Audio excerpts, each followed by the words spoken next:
Hey, Comic Book Casey coming at you from Comics, Beer, and Sci-Fi. We are currently in Monroe at the Comic Book Convention. I am here with my man Marty. Marty and I have been discussing the dark secret of comic books, things that people don't like to talk about today because it started in 1954, Comic Code Authority.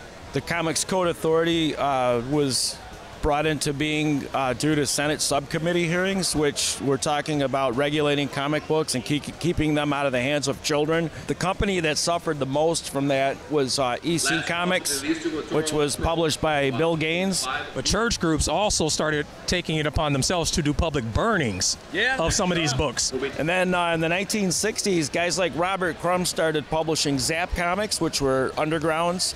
And these also did not carry the Comics Code Authority. There was a very strong movement to preserve freedom of speech and freedom of the press in the underground community. And Robert Crumb was one of the biggest advocates of that, along with Gilbert Shelton and many others of the West Coast comic book publishing. Stan Lee of Marvel Comics published the Spider-Man drug issues, which were number 96, 97, and 98, which showed Harry Osborn hooked hopelessly on drugs.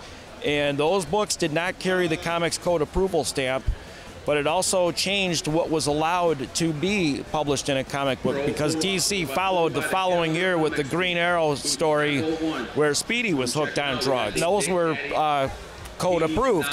The Comics Code Authority now just doesn't exist because the big publishers like Marvel, DC, and Archie done away with it because no one else was following suit with it.